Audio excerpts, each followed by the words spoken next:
কাশ্মীরে জঙ্গি হামলায় সীমান্তবর্তী এলাকার মানুষ ভয়ে ভীতস্ত্র। কাশ্মীরে জঙ্গি হামলা হয়েছে। এই জঙ্গি হামলায় 27 জন পর্যটক শহীদ হয়েছে। তাই এই জঙ্গি হামলার খবর শুনে ভীত সশস্ত্র হয়ে আছে নদিয়া জেলার ভারত বাংলাদেশ সীমান্ত গ্রাম দিঘলকান্দি গ্রাম। মরুটিয়া থানার অধীন কৃষি প্রধান সীমান্ত লাগোয়া গ্রাম দিঘলকান্দি। ওই গ্রামের গ্রামবাসীরা তারা কয়েকজন আজকে বিগ নিউজের সামনে তাদের প্রতিক্রিয়া দিলেন যে দেশের সরকার আছে, দেশের সরকার জঙ্গিদের সঠিক উপযুক্ত শাস্তি দেবে।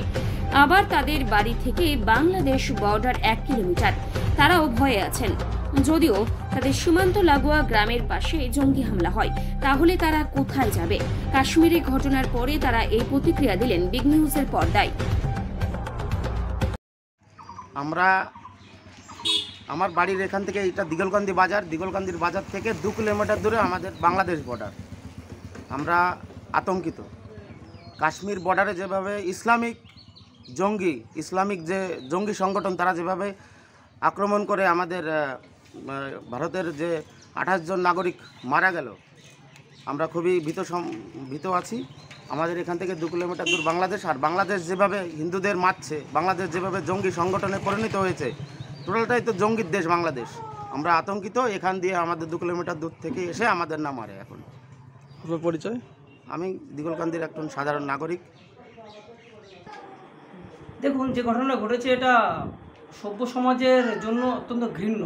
সন্ত্রাসবাদ যে কোনো সমাজের শত্রু, এটা আমরা সবাই জানি, আলোচনাও করি। কিন্তু আমরা কি দেখলাম, এই প্রথমবার হয়তো শুনতে পেলাম যে আমাদের এই জীবনে যে ধর্ম শুনে শুনে খুন করা হচ্ছে, এটা অত্যন্ত চিন্তার বিষয়। সভ্য সমাজে সন্ত্রাসবাদ কেউ চায় না, আমরা চাইবো এটা নিপাত যাক। আর আলটিমেটলি আমরা যেহেতু বাংলাদেশ বর্ডার, কিছুদিন আগে বাংলাদেশে অস্থিরতা দেখলাম, আমরা এটা নিয়ে সত্যি চিন্তিত। আমাদের বাড়ি থেকে বলতে গেলে 1 কিলোমিটারের মধ্যে বাংলাদেশ বর্ডার। এরকম ঘটনা যদি নিয়মিত ঘটতে থাকে তাহলে সেটা প্রত্যেক সভ্য সমাজের জন্য চিন্তার বিষয়।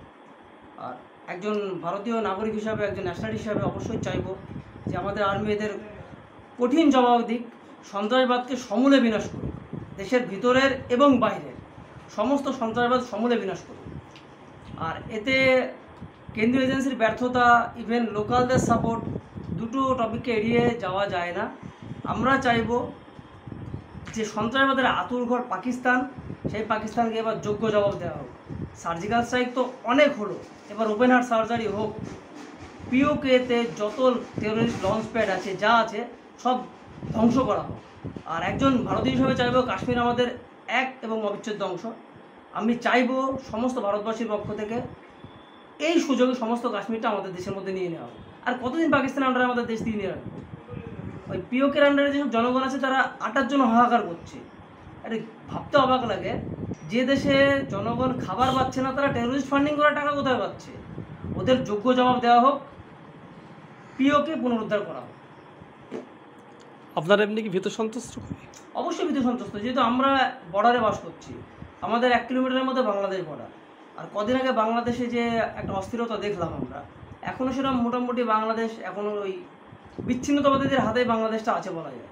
পাকিস্তান বাংলাদেশের সঙ্গে যেভাবে আনাগোনা হচ্ছে, ইভেন কিছুদিন আগে আমরা মুর্শিদাবাদে যেটা দেখলাম, আমাদের এলাকায় কিছু কিছু ব্যক্তির ফেসবুক পোস্ট দেখে সত্যি আমরা ভীত সন্ত্রস্ত। মানে আমাদের এলাকায় যেরকম হবে না, এই গ্যারান্টি কিন্তু আমরা এই মুহূর্তে দিতে পারছি না। আমরা চাইব প্রশাসন সজাগ দৃষ্টি রাখুক, আমরা যাতে সেফ থাকি, জনগণ যাতে সেফ থাকে, এদিকটা সজাগ দৃষ্টি রাখুক। আপনার পরিচয়? আমার নাম প্রশান্ত রায়, আমি পেশায় একজন প্রাথমিক শিক্ষক। বাড়ি দিঘলকান্দি, মরুটিয়া থানা।